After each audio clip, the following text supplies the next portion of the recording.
Good evening. It is August 17th. Last night of Nehemiah. Thank God. We're ready to press on with Esther.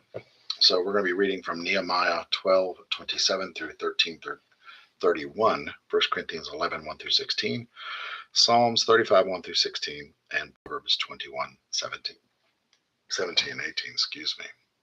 Every night we like to do the Lord's Prayer, so if you will join in with me, I greatly appreciate it. Our Father who art in heaven, hallowed be thy name. Thy kingdom come, thy will be done on earth as it is in heaven. Give us this day our daily bread. Forgive us our trespasses as we forgive those who trespass against us. Lead us not into temptation, but deliver us from evil. For thine is the kingdom, the power, the glory forever and ever. Amen. Nehemiah 12:27 through 13:31. When it came time for the dedication of the wall, they tracked down and brought in the Levites from all of their homes in Jerusalem to carry out the dedication with exuberance. Thanksgiving hymns, songs, cymbals, harps, and lutes. These singers assembled from all around Jerusalem, from the villages of Netophates, from Beth Gilgal, from the farms of Geba and Azimeth. The singers had built villages for themselves all around Jerusalem. The priests and Levites ceremonially purified themselves. Then they did they did the same for the people with the gates and the wall. I had the leaders of Judah come up to the wall, and I appointed two large choirs. One proceeded on the wall to the right of the dung gate. Hashina, Hashahiah, and half the leaders of Judah followed them, including the Ezra, Meshullam, Judah, Benjamin, Shemiah, and Jeremiah. Some of the young priests had trumpets. Next, playing the musical instruments of David, the man of God, came Zechariah, son of Jonathan, the son of Shemaiah, and the son of Mattani, the son of Micah, and the son of Zechariah, the son of Asaph, and the brothers Shemiah, Israel, Melila, Galilah, Amaiah, Nathaniel, Judah, and Hanani. Ezra and the scholar led them. At the fountain gate, they were straight ahead up the steps of the city of David, using the wall stairway above the house of David to the west gate of the east. The other choir proceeded to the left. I and half the people followed them on the wall from the tower of the furnaces of the broad gate, over the Ephraim gate and the Jeshanah gate and the fish gate, the tower of Hanel, and the tower of the 100 as far as the sheep gate, stopping at the prison gate. The two choirs then took their places in the temple of God. I was there with half of the officials along with the priests, Eliakim, Messiah, Minima, Mika, Elaniah, Zechariah, and Hanahiah with their trumpets. Please make it stop.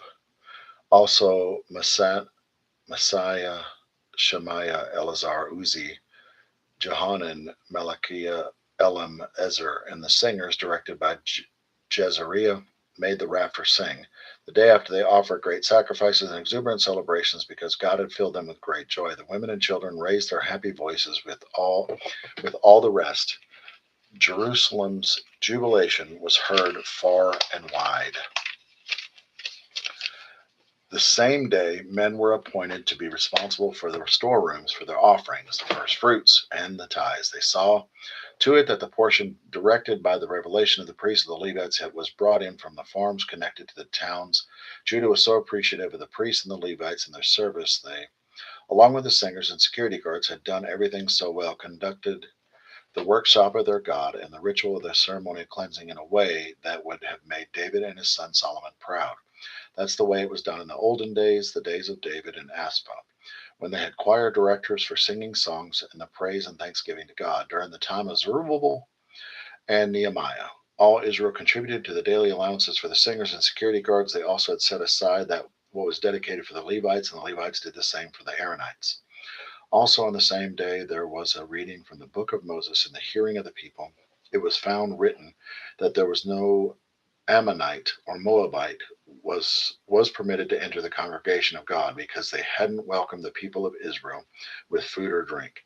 They even hired Balaam to work against them by cursing them.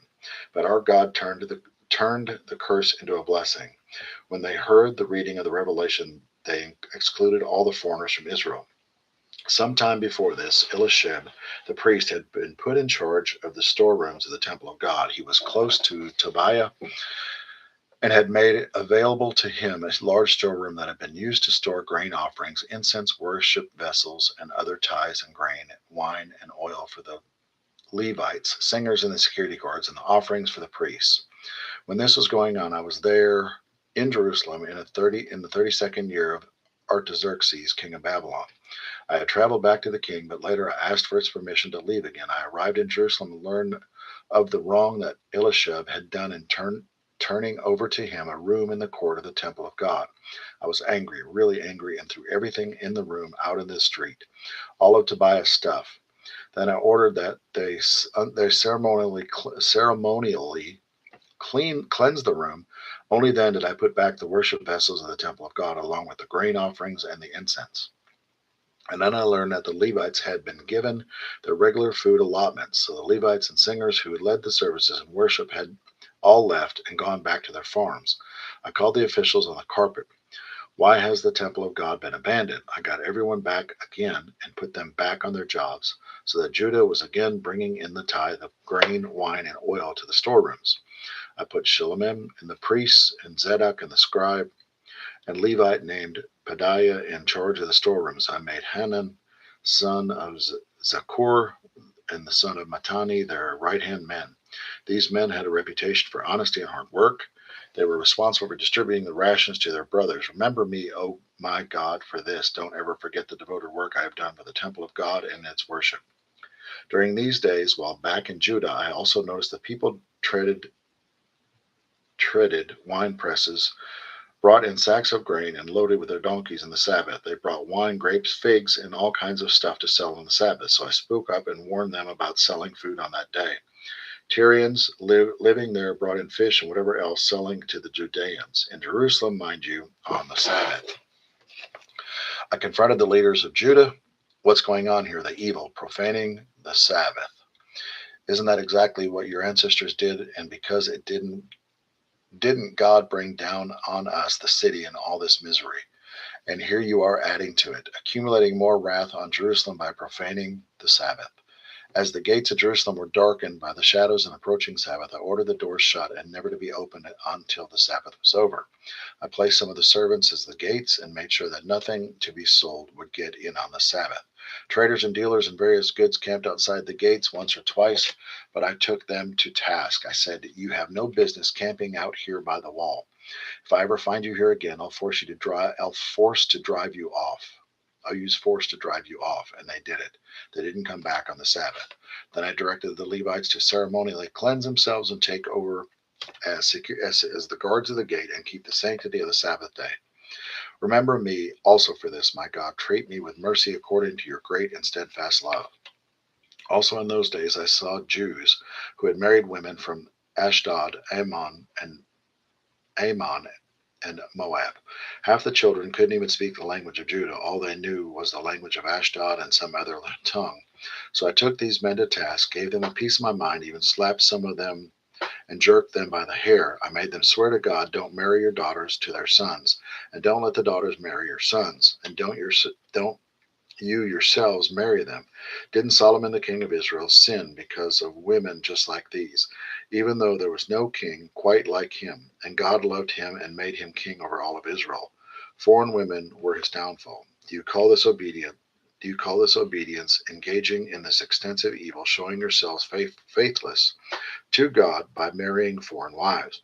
One of the sons of Joadiah, the son of Elishib, the high priest, was the son-in-law of Sanballat the Horonite. I drove him out of my presence. Remember them, O God, how they defile the priesthood and the covenant of the priests the Levites. All in all, I cleansed them from everything foreign. I organized the orders of the service of the priests the Levites so that each man knew his job. I arranged for a regular supply of altar wood at the appointed times and for the first fruits. Remember me, O my God, for good. Breakdown Nehemiah 12:27 through 13:31. Nehemiah dedicates Jerusalem's rebuilt wall with singing, thanksgiving, celebration, and worship. But when Nehemiah returns later, he discovers that the people were already drifted away from their commandments, their commitments. The Sabbath is being violated, the temple had been rejected, and God's people are compromising with surrounding influences. The takeaway: a spiritual high point doesn't guarantee spiritual consistency. You can have an incredible worship experience on Sunday and still drift on Monday. Nehemiah reminds us that dedication isn't just an event, it's a lifestyle. We have to continually inspect our hearts and remove whatever was taking God's place. Ouch, again. 1 Corinthians 11, 1 through 6. It pleases me that to continue to remember the honor and honor me by keeping up with the traditions of a faith I taught you. All actual authority stems from Christ. In a marriage relationship, there is authority from Christ to husband and from husband to wife. The authority of Christ is the authority of God. Any man who speaks with God about God in any way that shows a lack of respect for the authority of Christ dishonors Christ. In the same way, a wife who speaks with God in a way that shows a lack of respect for his authority of her husband dishonors her husband. Worst, she dishonors herself. All right, we need to slow down. Any man who speaks with God or about God in a way that shows a lack of respect for the authority of Christ dishonors Christ. In the same way, a wife who speaks with God in a way that shows a lack of respect for the authority of her husband dishonors her husband. Worse, she dishonors herself. An ugly sight, like a woman with her head shaved. This is basically the origin of these customs. We have a woman wearing head coverings in worship, while men take their hats off. By these symbolic acts, men and women who far too often butt heads in each other submit their heads to the head of God. Don't, by the way, read too much into the differences here between men and women. Neither man nor woman can go at it alone and claim proximity.